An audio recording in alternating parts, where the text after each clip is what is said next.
नमस्कार, आप देख रहे हैं जवाब तो देना पड़ेगा और आपके साथ में विजेंद्र सोलंकी। वाकई में जवाब तो देना पड़ेगा कि जब संभल के अंदर जामा मस्जिद के अंदर आर्कियोलॉजिकल सर्वे ऑफ इंडिया की टीम कोर्ट के आदेश के बाद सर्वे करने पहुंची तो वो कौन थे जो पत्थर बरसा रहे थे, वो कौन थे जो तमंचे से गोलियां बरसा रहे थे, वो कौन थे जिन्होंने 4 लोगों की जान ले ली, 20 पुलिसकर्मियों को घायल कर दिया। क्या वाकई में यह सब कुछ साजिश के तहत किया गया या फिर जो कहा जा रहा है वहां प्रत्यक्षदर्शियों की तरफ से कि बाकायदा मस्जिद से कहा गया कि शांति बनाकर रखिए, तो क्या वहां से अपील के बावजूद स्थिति अनकंट्रोल थी?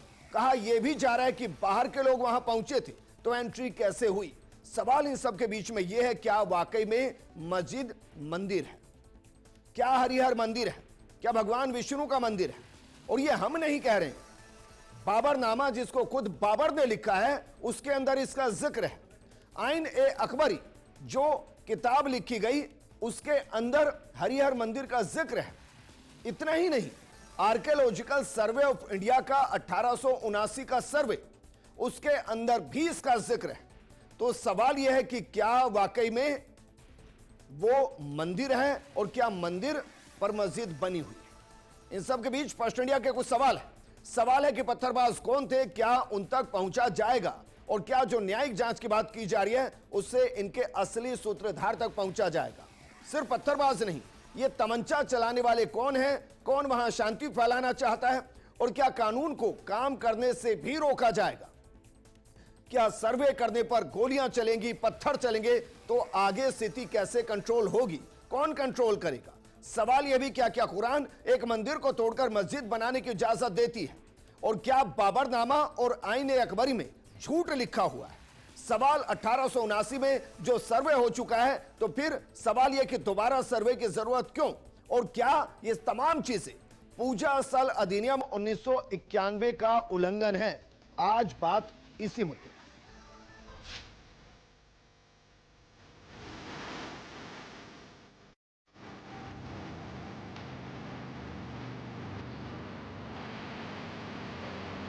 ये पत्थर 1 घंटे में 2 घंटे में नहीं आ सकते हैं, इसकी पूरी प्रॉपर कॉन्स्पिरेसी की गई है। भीड़ को इन लोगों ने भड़का के बलवे का रूप दिया, यह उल्लेखनीय है। बलवाई हैं, दंगाई हैं, उन सभी को आइडेंटिफाई किया जा रहा है और 100% लोगों को जेल भेजा जाएगा, उन पर कार्रवाई की जाएगी। पूरा का पूरा कराया गया ये दंगा है और किसने कराया? सरकार ने कराया। तो ये जो फायरिंग हुई है ये फायरिंग नहीं है, मर्डर है। ये विपक्ष के कारण ये भारत को जलाना चाहते थे। लोगों ने कहा था कि भारत को बांग्लादेश बनाएंगे, ये संभल को बांग्लादेश बनाना चाहते थे।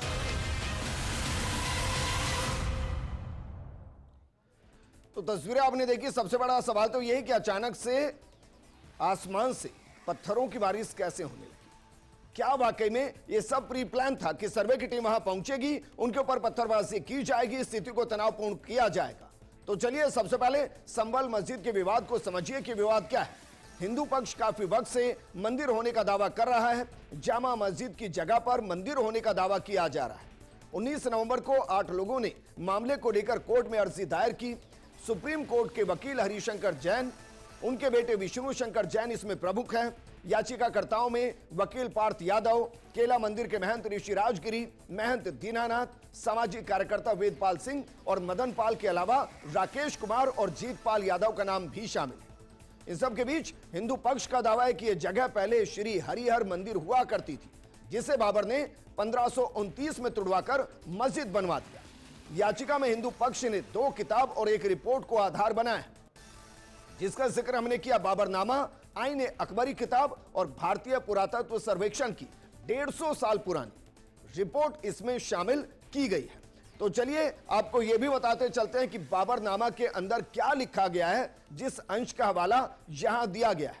हरिहर मंदिर को लेकर हिंदू पक्ष का दावा है, हिरदू बेग कुचिन 932 हजरी में हुमायूं का सेवक था और 933 में उसने संभल में मंदिर तोड़कर मस्जिद बनवाई। ये बाबर के आदेश पर किया गया था। मस्जिद पर आज भी एक शिलालेख मौजूद है और उस शिलालेख में इसकी याद दिलाई जाती है, बिल्कुल वैसे ही जैसे आप कुतुब मीनार जाएंगे तो बाकायदा उसके बाहर एक शिलालेख लिख लगा हुआ है, जिस पर लिखा गया है कि किस तरीके से 23 से 27 से ज्यादा मंदिर और जैन मंदिरों को तोड़कर उसके मलबे से कुतुब मीनार को बनाया गया। और आप जाएंगे तो बाकायदा वो बोर्ड वहां पर आज भी लगा हुआ है। इसके अलावा आईने अखबारी किताब के अंदर क्या लिखा है ये भी जरा एक बार नजर डालते हैं। संभल में हरि मंडल नाम का एक मंदिर है। यह मंदिर एक ब्राह्मण का है जिसके वंशजों में से 10वां अवतार इसी जगह प्रकट हुआ।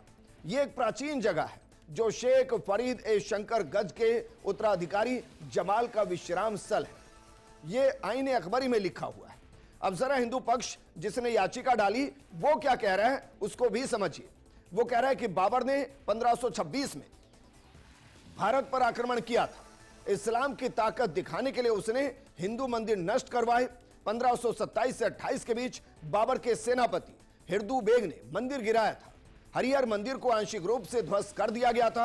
मुसलमानों ने मंदिर की इमारत पर कब्जा कर दिया था और बाद में मंदिर का इस्तेमाल मस्जिद के तौर पर होने लगा।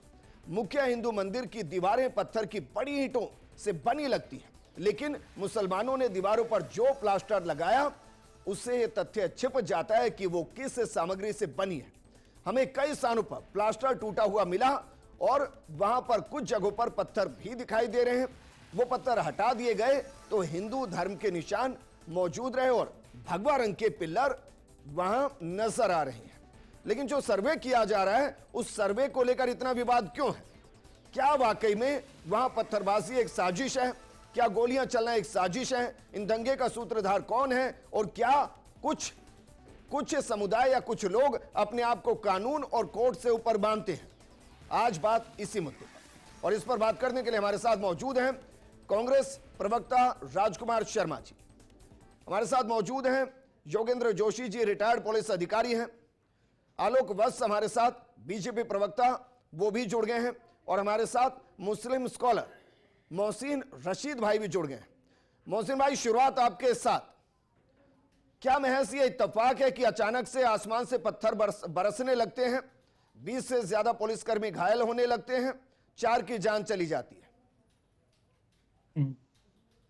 इत्तेफाक क्यों है? अगर पुलिस को ऐसा पता था, या तो यूपी की, आप ये माने कि यूपी की इंटेलिजेंस और यूपी की जो सरकार है वो जीरो है, उसे कुछ पता ही नहीं था। अचानक से तो धारावाहिकों में बरसते हैं पत्थर। अगर यूपी में कुछ हो रहा था और इतना बड़ा होने की अंदेशा नहीं था तो यूपी सरकार और इंटेलिजेंस फेल है। अगर उन्हें पता नहीं था कि इस तरीके से सर्वे करने जाएंगे, 1 हफ्ते के अंदर अंदर पूरा का पूरा मामला गढ़ के सर्वे करने पहुंच जाएंगे और इस पे कुछ ऐसी प्रतिक्रिया हो सकती है, तो यूपी सरकार की, पुलिस की और इंटेलिजेंस की जिम्मेदारी थी। और अगर आसमान से ही बरसे तो फिर यूपी की सरकार की और पुलिस की जिम्मेदारी नहीं थी। मतलब ये है कि भाई पुलिस को तय करना चाहिए था कि एक घर के अंदर घुसे, छतों को चेक करे, उन पत्थरों को हटाए जो शायद वहां किसी के ऊपर फूल की तरह बरसाने के लिए रखे गए थे। लेकिन पुलिस यही मतलब हुआ ना, वो जिम्मेदार नहीं है जिन्होंने सिर फोड़ दिए, वो जिम्मेदार नहीं है जिन्होंने जान ले ली है, वो भी जिम्मेदार नहीं है जो कानून के रास्ते पर काम करने से रोक रहे हैं, वो भी जिम्मेदार नहीं है, वो सब बेकसूर है। नहीं, कौन बेकसूर है? मतलब जिन्होंने पत्थर बरसाए वो बेकसूर हैं। नहीं, अभी मैं तो एक बात समझना चाह रहा हूं आपसे। पत्थर, आप जो मर गए, जिनके साथ जुल्म हो रहा है, जिनके ऊपर गोलियां चलाई जा रही हैं, आप उनको, मरहुमों को पूछना चाह रहे हैं? या देवली उनियारा में अभी पत्थर चले थे, लाठियां चली थी, बंदूक चली थी, पुलिस की गाड़ियां जलाई थी, वहां के लोगों के बारे में भी आपने कोई ऐसा प्रोग्राम किया था? आपका ये जो माइंडसेट है, जो जिस हिसाब से सवाल हो रहे हैं, मोहसिन रशीद, बहुत आसान होता है क्वेश्चन करना। मैं आपको बता रहा हूं, उस तारीख पे जाइएगा, फर्स्ट इंडिया को सर्च कीजिएगा, और मैं दिन की बात नहीं कर रहा हूं, रात के 2:30 बजे तक की रिपोर्टिंग देखिएगा, और सुबह अगले दिन सुबह 6:30 बजे से रिपोर्टिंग देखिएगा तो कुनियारा के ऊपर। लेकिन लेकिन मेरा सवाल यह है कि भाई क्या यूं ही पत्थर बरसा दिए जाएंगे? आखिर ये विरोध किस बात का था? क्या सर्वे नहीं किया जा सकता? क्या ये विरोध किस बात का था? क्या सर्वे नहीं किया जा सकता? नहीं, विरोध इस बात का था, सर्वे करना चाहिए। आपके घर का, मेरे घर का, यहाँ जितने लोग बैठे हैं उन सबके घरों का भी सर्वे होना चाहिए। क्या पता हमारे घरों के नीचे से भी कुछ निकल आए। सर्वे जरूर होना चाहिए, लेकिन कानूनी कार्रवाई को बना के। भाई मेरा निकलने से तो पता नहीं, ऐसा ना हो कि आपके घर का भी सर्वे हो और मोहसिन भाई उसके नीचे भी मंदिर निकल आए। समस्या ये है आप मेरा क्योंकि भाई आप मेरा मैं बता रहा हूं ना, बाबरनामा में लिखा हुआ आप है। मेरा जवाब लेना आप कहिए चाहें, बाबरनामा मेरी बात तो झूठा है, सुनिए ना, या आप ये कुछ सवाल कहिए करेंगे, कि मेरी बात आईने नहीं सुनिए। अकबरी झूठी है, आप ये कह दीजिए यहां पर, मैं आपकी बात को मान लूंगा। कहिए बाबरनामा झूठा है, कहिए आईने अकबरी झूठी है, कहिए 1879 की एएसआई की रिपोर्ट झूठी है जो आजादी के बहुत पहले हो गई। मैं कहिए। आपकी बात से पूरी तरह सहमत हूं विजेंद्र भाई। अगर भारत में फैसला बाबरनामा और आईने अकबरी के हिसाब से होना है तो एक बात तो संविधान को हटा के रख दीजिए। दूसरी बात, मैं भाई संविधान को मान कौन रहा है? संविधान को मानते तो क्या पत्थर बरसाए जाते? मेरी बात तो बताइए ना। मेरी बात तो होने दीजिए, मैं बता रहा हूं, एक मिनट बस मेरी बात सुन लीजिए। अब बाबरनामा और आईने अकबरी के हिसाब से मैं फैसला करने को तैयार हूं। जितनी भी जमीनें, जो भी मिल्कियत बाबरनामा और आईने अकबरी के हिसाब से मुसलमानों की है, वो सारी इंडिया में मुसलमानों को दे दीजिए। बाकी जो आपकी बनती है वो आप ले तो लीजिए। मोहसिन भाई बचा क्या है भाई? बचा क्या है? कर लीजिए। आज की तारीख में तीसरी सबसे ज्यादा जमीन वक्फ बोर्ड के पास है और बीते 10 साल के अंदर वो 4 गुना बढ़ी है। अब कैसे बढ़ी मैं नहीं जानता। अरे सरकार, मैं नहीं तो जानता राजी भाई। हूं ना बाबरनामा और आईने अकबरी के हिसाब से फैसला करने तो से। भाई मैं यही तो कह रहा हूं, आप कहिए कि भाई बाबरनामा में जो लिखा है वो झूठ है, वो काल्पनिक किताब है, आईने अकबरी काल्पनिक किताब है, उनको सुना क्यों जा रहा है? आप कहिए ना। बस इतनी सी बात कर रहा हूं कि आपको बाबरनामा और चलिए आईने वापस अकबरी मैं के आपके हिसाब पास से आऊंगा, फैसला करना है। वापस तो मैं दोनों आपके तरफ पास करेंगे आऊंगा, ना, या नीचे आऊंगा मीठा वापस दो, आपके आहा पास। और खट्टा राजकुमार मीठा शर्मा जी, ऐसा थोड़ी। राजकुमार शर्मा जी, भाई अगर कुछ गलत हुआ है उसको सही करने में समस्या क्या है? विजेंद्र जी, गलत हुआ है, सही हुआ, ये तो न्यायिक जांच की मांग कांग्रेस पार्टी कर भी रही है और संभवतः शायद यूपी सरकार ने न्यायिक जांच के लिए कह भी दिया गया है। लेकिन यह घटना दुर्भाग्यपूर्ण है। जिनकी मृत्यु हुई है उनको कांग्रेस पार्टी अपनी श्रद्धांजलि प्रकट करती है और यूपी सरकार से मांग करती है कि मेहरबानी करके मणिपुर मत बनने दीजिए, सुख शांति से जो काम करना करिए। मंदिर हटाना है, मस्जिद हटाना है, मंदिर मस्जिद की कोई ज़मीन एक दूसरे ने ले ली है, सबको सद्भाव के साथ बैठाइएगा, सबको प्यार मोहब्बत के साथ बैठाइएगा और जो कानून हाथ में ले रहे हैं उनको उनके स्थान पर पहुंचाइएगा। सरकार भी फेल नहीं हो, कानून व्यवस्था बना रहे। एक व्यक्ति की भी जान जाती है तो माहौल बिगड़ता है, चाहे वो हिंदू की जाए चाहे मुस्लिम की जाए। 4 लोगों की जान चली गई, चाहे वो पत्थरबाजी में गई हो, चाहे वो गोली में गई हो, कैसे भी गई हो, ऐसा नहीं होना चाहिए। हिंदुस्तान हम सबका है। कांग्रेस पार्टी बार बार कहती है कि हिंदू, मुस्लिम, सिख, ईसाई, जैन, बौद्ध धर्म सबसे मिलकर हमारा देश बना है। लेकिन ये भारतीय जनता पार्टी न जाने चाहती क्या है, क्यों एक ही एक तरफ चलना चाहते हैं। हम ये कहते हैं सबको प्यार मोहब्बत से करिएगा और अगर कोई सर्वे दोबारा करना है, किसी को कहीं से हटाना है तो सबको कॉन्फिडेंस में लीजिएगा। माहौल नहीं बिगड़े, माहौल चाहे यूपी का हो, चाहे राजस्थान का हो, चाहे दिल्ली का हो, किसी भी प्रदेश का, किसी भी जिले का माहौल नहीं बिगड़ना शर्मा जी, जब पूजा स्थल अधिनियम 1991 लेकर आ रहे थे तब यह ध्यान नहीं रहा कि 1879 की रिपोर्ट क्या कह रही है? तब यह ध्यान नहीं रहा कि भाई जो चीजें गलत हो रही है उनको सही कर दिया जाए। चलिए मैं आपसे पूछता हूं, बहुत अच्छा कसीदा पढ़ा आपने कि हिंदुस्तान हिंदू, मुस्लिम, सिख, ईसाई सबका है, यकीनन है, कोई दो राय नहीं इसमें। लेकिन जब आप कुतुब मीनार जाते हैं और वहां आपके सामने लिखा होता है कि 20 से 30 जैन मंदिर हिंदू मंदिरों को तोड़कर, उनको ध्वस्त कर, उनके मलबे से कुतुब मीनार का निर्माण किया गया, तो क्या हिंदू, मुस्लिम, सिख, ईसाई भाई भाई की जो बात है क्या वो सही है? वहां सेम ऐसा यहां लिखा हुआ है।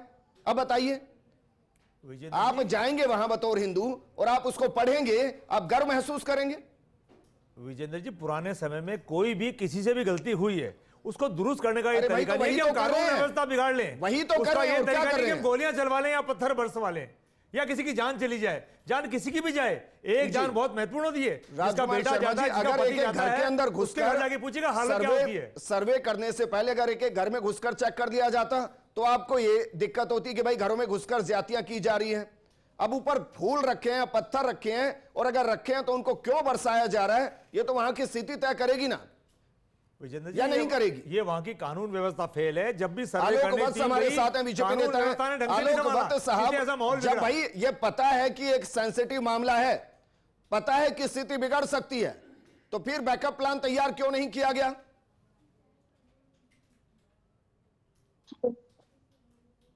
आलोक वत्स साहब,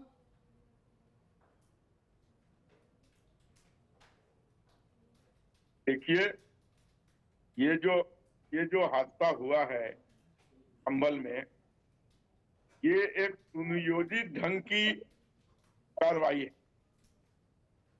नहीं तो जितने पत्थर, बाप ने तो गोलीबारी भी की उन्होंने, और पुलिस पर जिस तरीके से पथराव किया और जितनी तादाद में वहां पत्थर मिले, ये तंग गलियों में इतना पत्थर कभी भी इकट्ठा होके नहीं रह सकता है। ये वहां के लोगों के द्वारा एक सुनियोजित षड्यंत्र के तहत ये काम हुआ है। आलोक वत्स साहब, मैं ये कह रहा हूं कि भाई हम कोई 18वीं सदी में नहीं जी रहे हैं, हम 21वीं सदी में जी रहे हैं, हम एआई टेक्नोलॉजी के जमाने में जी रहे हैं। एक सर्वे आप मस्जिद में करने जा रहे थे, एक सर्वे ड्रोन उड़ाकर वहां का भी कर लेते इलाके का, आपको पता चलता कि वहां क्या चल रहा है। क्या इंटेलिजेंस फेलियर नहीं है? और जो वहां सर्वे करने गए वहां पत्थर बरसे, 20 लोग घायल हुए, अगर वहां से भी जान जाती जिम्मेदार कौन होता? नहीं, थोड़ी मुझे अपनी बात कंप्लीट कर लेने दीजिए। मैं मोहसिन भाई के इस बात से इत्तेफाक रखता हूं कि वहां एलओआई और इंटेलिजेंस की थोड़ी फेलियर हुई है, नहीं तो इतनी तादाद में चीजें इकट्ठी हो रही थी, उनको भनक तक नहीं लगी। ठीक बात। और जिस तरीके से एक राउंड सर्वे हो चुका था, ये दूसरा राउंड सर्वे हो रहा था, उस पर लोगों ने सुनियोजित ढंग से षड्यंत्र करके ये सारा माहौल और सौहार्द और समाज का ताना बाना बिगाड़ने का काम किया है। उसके बाद जब दूसरी बार वो गए थे सर्वे करने, तो जिस तरीके से उग्रवादियों ने वहां पर काम किया, तो पुलिस को एहतियातन गोली चलानी पड़ी। और ये पहले से वार्निंग दी जा रही थी। पूर्व डीजीपी ने भी परसों मेरे साथ इस पर किया था डिबेट, और उन्होंने कहा था कि वहां के लोग पुलिस की संयम को न परखें, अगर पुलिस अपने पे आ गई तो फिर मुश्किल पैदा करेगी। क्या करती पुलिस? आप लगातार पत्थर मार रहे हैं, गोली चला रहे हैं, तो क्या करती लॉ एंड ऑर्डर के लोग? उनके हाथ में और बचा क्या था गोली चलाने के सिवा? और अभी भी वहां के लोग और जो राजनीति करने वाली दलें हैं, वो इस पर राजनीति लगातार ठोके जा रही है। शिवपाल का बयान आया कि अगर तुम बूथ जीतोगे तो पत्थर नहीं चलेगा, तो क्या होगा? ये अखिलेश यादव कह रहे हैं कि दोबारा सर्वे कराने की जरूरत क्या थी? वो अपने को कोर्ट से ऊपर समझ रहे हैं। नहीं, लेकिन वो सही कह रहे हैं भाई आलोक वत्स साहब, जब 1879 के अंदर आर्कियोलॉजिकल सर्वे ने ही सर्वे किया है ना, और उसमें सब कुछ लिखा है, तो ये बात तो सही है। ये सवाल तो हम भी उठा रहे हैं कि दोबारा सर्वे की जरूरत क्यों आन पड़ी। और शरीयत कानून ये इजाजत नहीं देता कि आप पुलिस के ऊपर पथराव कीजिए और आप पुलिस के ऊपर गोलियां बरसाइए। योगेंद्र जोशी जी, क्या पुलिस का फेलियर या पुलिस को बिल्कुल अंदाजा ही नहीं था, वहां जो टीम गई उसको अंदाजा ही नहीं था कि इस तरीके की घटना घट सकती है? मैं वहां मौजूद नहीं था, लेकिन जो मैंने वहां बातचीत की, यह सच है कि मस्जिद के अंदर से यह अपील की जा रही थी कि सिर्फ सर्वे करने आए हैं, शांति बनाकर रखिए, लेकिन उसे सुना नहीं गया। देखिए विजेंद्र जी, हमारे भारत में करीब 1 साल हो गया यहाँ टूल किट काम कर रहा है ज़बरदस्त, और वो टूल किट बाहर से कुछ और बात करता है और अंदरूनी हरकतें और प्रकार की हैं। मैं इस मामले में ये कहना चाहता हूँ कि सर्वे 1 बार हो, 2 बार हो, 3 बार हो, ये कोर्ट का विषय है कि वो कितनी बार सर्वे कराते हैं। 1991 का जो एक्ट है वो तब लागू होता है जब उसके पहले कोई विवाद नहीं रहा हो। जब इसमें पहले विवाद था तो सर्वे हो चुका, तो वो सर्वे बार बार हो सकता है, उसमें कोई रोक नहीं है। दूसरी बात यह है, जहाँ तक पुलिस का सवाल है, मेरे को बड़ा दुख होता है जान के कि जहाँ इस प्रकार की व्यवस्थाएं होती हैं, जहाँ पर धार्मिक जातिगत किसी भी प्रकार के कोई आयोजन होते हैं, तो पुलिस को वो ट्रेनिंग कहाँ चली गई जिस ट्रेनिंग के बदौलत आप देखिए पत्थर मकानों पर, घरों में पत्थर, ये कहाँ से आ जाते हैं? तो ये कहाँ से आते हैं, इसकी लापरवाही है ये पुलिस की जी। मैं ये कह रहा हूं, आज से 30 साल पहले तो न तो ड्रोन थे न सीसीटीवी थे, फिर भी हम जिन इलाकों में जुलूस निकलते थे वहां मस्जिद होती थी, मंदिर होते थे, ऊपर चढ़ के हम उनके ऊपर तलाशी लेते थे, मकानों की छतों से तलाशी लेते थे। मैं कह रहा हूं विजेंद्र जी, क्या हो गया है हमारे इंडिया की पुलिस को कि ये जो बेसिक कार्य है उनके करने का वो करते ही नहीं है? क्या कारण है कि इनको इस प्रकार की ट्रेनिंग नहीं दी जाती है?